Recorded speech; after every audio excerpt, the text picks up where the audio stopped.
Welcome to dream job online classes. ఈరోజు మనం Indian navy సంబంధించి naval ship repair yard naval base Karwar కర్ణాటకకు సంబంధించి అప్రెంటిస్షిప్ నోటిఫికేషన్ అయితే వచ్చింది. ఇది రెండు నోటిఫికేషన్స్, ఒకటి కర్ణాటక, రెండు గోవా. సో ఈ రెండు నోటిఫికేషన్స్లో మీరు ఎక్కడో ఒక దగ్గర మాత్రమే చేయడానికి అవుతుంది. సో ఈ అప్రెంటిస్షిప్ చేయటం వలన మీకు నేవల్ డాక్యార్డ్లో జాబ్స్ అనేది వస్తాయి. మీకు అప్రెంటిస్షిప్ అయిన తర్వాత వితిన్ 1 or 2 yearsలో మీకు ఎగ్జామ్ అనేది ఉంటుంది. అంటే సపరేట్గా రిక్రూట్మెంట్ అనేది తీస్తారు. ఆ రిక్రూట్మెంట్లో మీరు సెలెక్ట్ అయితే మీకు పర్మనెంట్ జాబ్ అనేది వస్తుంది. ఈ యొక్క నోటిఫికేషన్లో మెయిన్ అప్రెంటిస్షిప్ది ఎవరైతే ఐటీఐ చేసి ఉన్నారో వాళ్ళు అప్లై అయితే చేసుకోవచ్చు. సో ఏ ట్రేడ్స్ ఉన్నాయి అన్నీ కూడా మనం చూద్దాం. అలాగే ఎవరైతే రీసెంట్గా ఐటీఐ చేసి ఉన్నారో ఇంకా రిజల్ట్స్ కోసం వెయిట్ చేస్తున్నారో వాళ్ళకి ఈ అప్రెంటిస్షిప్ నోటిఫికేషన్ అనేది అప్లై చేయొచ్చా లేదా అనేది రిజల్ట్ వచ్చాక మీకు తెలుస్తుంది. అంటే ఆల్మోస్ట్ 15th రిజల్ట్ అని అంటున్నారు కాబట్టి రిజల్ట్ వచ్చిన తర్వాత మీరు కరెక్ట్గా అప్లై చేసుకోవచ్చు. దాని అప్డేట్ కూడా నేను తర్వాత ఇస్తాను. ఎవరైతే కొత్తగా ఐటీఐ చేసి ఉన్నారో వాళ్ళు కూడా మన ఛానల్లో జాయిన్ అవ్వండి. అండ్ ఈ అప్రెంటిస్షిప్ ప్రిపేర్ అవుదాం అనుకున్న వాళ్ళు కూడా మనది కొత్త ఛానల్ ఒకటి ఉంది. ఆ ఛానల్లో ప్రిపేర్ అయితే అందులో ప్రీవియస్ ఇయర్ క్వశ్చన్ పేపర్స్ ఎలా క్వశ్చన్స్ వస్తాయి, ఏ విధంగా ప్రిపేర్ అవ్వాలి అన్నీ కూడా ఆ ఛానల్లో నేను అప్డేట్స్ అనేది ఇస్తూ ఉంటాను. ఆ ఛానల్ యొక్క లింక్ కింద డిస్క్రిప్షన్లో ఇస్తాను. ఇందులో వచ్చేసరికి 1 year ట్రైనింగ్ 1 year మాత్రమే ఉంటుంది. ట్రేడ్స్ వచ్చేసరికి కోపా 2 వేకెన్సీస్ ఉన్నాయి. Electrician 12, electronic mechanic 11, fitter 24, ICTM 5 vacancies ఉన్నాయి. అండ్ ఇన్స్ట్రుమెంట్ మెకానిక్ 3 వేకెన్సీస్ ఉన్నాయి. Machinist 2, marine engine fitter 15 vacancies ఉన్నాయి. Mechanic diesel 12 and programmable logic control అనమాట. మెకానిక్ సిస్టమ్స్ ఇదేంటి అంటే basic training in electronic sector under centre of excellence scheme. So ఎవరైతే electronics అంటే ఇది separate trade అనమాట ఇది. సో 2 వేకెన్సీస్ ఉన్నాయి. మెకానిక్ ఇండస్ట్రియల్ ఎలక్ట్రానిక్స్ అంటే ఎలక్ట్రానిక్ మెకానిక్ చేసిన వాళ్ళు 9 వేకెన్సీస్ ఉన్నాయి. అండ్ ఎంఎంటిఎం 2 వేకెన్సీస్ ఉన్నాయి. అండ్ మెకానిక్ మెక్ట్రానిక్స్ 11 వేకెన్సీస్ ఉన్నాయి. కొత్త ట్రేడ్ ఇది. And mechanic motor vehicle 2 vacancies ఉన్నాయి. మెకానిక్ ఆర్ఎండ్ఎస్సి 6 వేకెన్సీస్ ఉన్నాయి. అలాగే operator advance machine tool 3 vacancies ఉన్నాయి. పెయింటర్ 5 వేకెన్సీస్ ఉన్నాయి.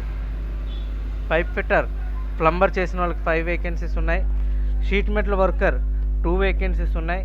Fitter 7, carpenter 9, dress making or sewing technology tailor సంబంధించి 5 వేకెన్సీస్ ఉన్నాయి. Welder gas and electric 9 vacancies ఉన్నాయి.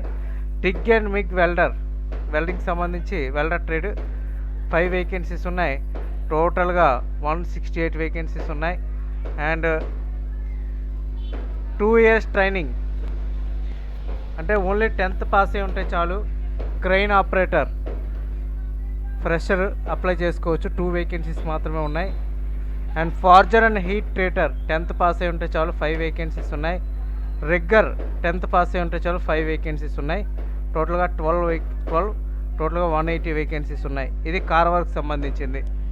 ఇంకా గోవాకు సంబంధించి వచ్చేసరికి carpenter 2 vacancies, COPA 2, electrician 5, electrician అంటే ఎలక్ట్రీషియన్ ఎయిర్క్రాఫ్ట్ ఎలక్ట్రీషియన్ 5 వేకెన్సీస్ ఉన్నాయి. Electronic mechanic 5 and information technology 2 vacancies ఉన్నాయి. Instrument mechanic 2, machinist 5, instrument mechanic 5, electronic mechanic 5, painter 2, sheet metal worker 2, welder 2. టోటల్గా 30 vacancies. టోటల్గా 2 నోటిఫికేషన్స్ కలిపి 210 వేకెన్సీస్ ఉన్నాయి.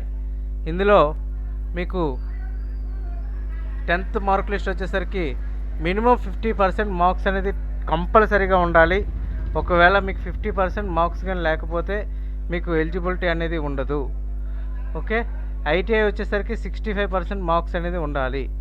ఇక్కడ సిజిపిఏ ఇవన్నీ ఇచ్చారు కదా, మీకు ఇవి ఇంటూ 9.5 చేస్తే మీకు పర్సంటేజ్ అనేది వస్తుంది. ఇక్కడ అదే ఇచ్చారు, indicates the equivalent percentage of marks as per norms adopt by the board in the absence of the same as candidate will not be consider. Similarly, candidates who have passed from a recognized board or institute which has grade points system need to get their grade point converted into percentage. So మనదైతే 9.5. So age వచ్చేసరికి 14 years. So 21 years వరకే ఇచ్చారు. So Mumbai, Vizag లాగా age limit లేకుండా అయితే లేదు. So age limit మాత్రం ఉంది డెఫినెట్గా. ఓన్లీ ఎస్సీ క్యాండిడేట్స్కి 5 ఇయర్స్, ఎస్సీ క్యాండిడేట్స్కి, ఎస్టీ క్యాండిడేట్స్కి ఇవ్వటం అయితే జరిగింది.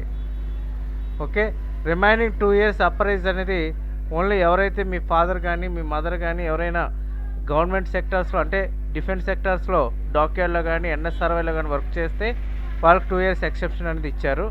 రిమైనింగ్ 21 ఇయర్స్ వరకే ఇచ్చారు. ఏజ్ వచ్చేసరికి 15 ఏప్రిల్ 2004 నుంచి 14 ఏప్రిల్ 2011 మధ్యలో జన్మించిన వాళ్ళు అప్లై చేసుకోవచ్చు. ఇంకా ఫిజికల్ స్టాండర్డ్స్ హైట్ 150 సెంటీమీటర్స్ ఉంటే సరిపోతుంది. ప్రీవియస్ ట్రైనింగ్స్ ఎంతకుముందు ఎప్పుడైనా ఐటీఐ చేసి అదే అప్రెంటిస్షిప్ చేసినట్లయితే మీకు ఎలిజిబిలిటీ అనేది లేదు అనేది క్లియర్గా ఇచ్చారు ఇక్కడ. అండ్ నెక్స్ట్ వచ్చేసరికి కేటగిరీ వైజ్గా మీకు మీ యొక్క స్టైఫండ్ అనేది ఎలా వస్తుంది అంటే 2 ఇయర్స్ ఐటీఐ చేసిన వాళ్ళకి 8,050 వస్తుంది. 1 ఇయర్ ఐటీఐ చేసిన వాళ్ళకి 7,700 వస్తుంది. అలాగే క్రెయిన్ ఆపరేటర్ ఓవర్ హెడ్ ఇది 2 ఇయర్స్ అప్రెంటిస్షిప్ అనేది ఉంటుంది. ఫస్ట్ ఇయర్ వచ్చేసరికి 5,000 ఇస్తారు, సెకండ్ ఇయర్ 5,500 ఇస్తారు. ఇంకా రిగ్గర్ ఇది కూడా సేమ్, టోటల్గా ఫస్ట్ 3 మంత్స్ 2,500, 4th నుంచి 12 మంత్స్ వచ్చేసరికి 5,000, 13 మంత్స్ నుంచి 24 5,500 ఇస్తారు. ఇది 10th పాసే. And forger and heat treated 10th pass మీదే ఇది కూడా సేమ్ అదే విధంగా ఫాలో అవుతున్నారు. ఇంకా ఎలా అప్లై చేయాలి అంటే ఫస్ట్ అప్రెంటిస్షిప్ పోర్టల్లో రిజిస్టర్ అవ్వాలి. తర్వాత మీ యొక్క ప్రొఫైల్ని 100% కంప్లీషన్ అనేది చేయాలి, చేసి అప్లై చేయాల్సి ఉంటుంది.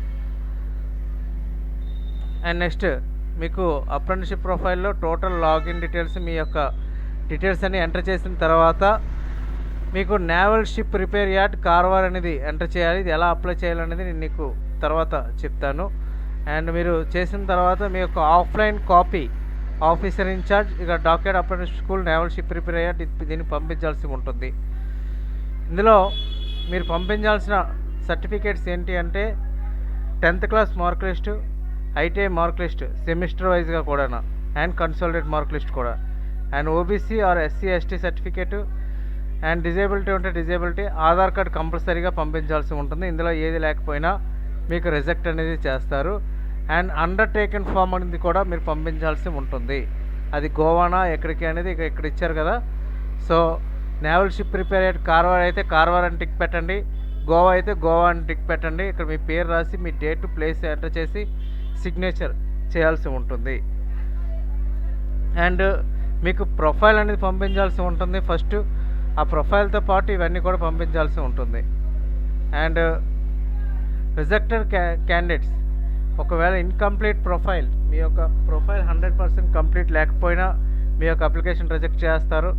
డేట్ ఆఫ్ బర్త్ కరెక్ట్గా లేకపోయినా రిజెక్ట్ చేస్తారు. డబుల్ ఆర్ మల్టిపుల్ అప్లికేషన్స్, మీరు ఒక్క అప్లికేషన్ మాత్రమే పెట్టాలి, ఎక్కువ అప్లికేషన్స్ పెట్టినా రిజెక్ట్ చేస్తారు. And me name, me father name, date of birth అనేది ఈక్వల్గా ఉండాలి ఎస్ఎస్సి మార్క్ లిస్ట్లో, ఐటీఐ మార్క్ లిస్ట్లో. అండ్ ఇర్రిలవెన్స్ బిట్వీన్ అప్లైడ్ ట్రేడ్, ఒకవేళ మీ ట్రేడ్ లేకుండా మీరు అప్లై చేసినా కూడా రిజెక్ట్ చేస్తారు. ఇదే ఇక్కడ ఇచ్చారు. సో మీరు స్టైఫండ్ ఇవన్నీ కూడా చూస్తారు కాబట్టి మీరు వీలైనంత త్వరగా అప్లై అయితే చేయండి. దీనికి సంబంధించి ఇంకా అఫీషియల్ లాస్ట్ డేట్స్ అయితే ఇంకా రాలేదు, వచ్చాక నేను అప్డేట్ అనేది ఇస్తాను. Okay friends, thank you very much and all the best.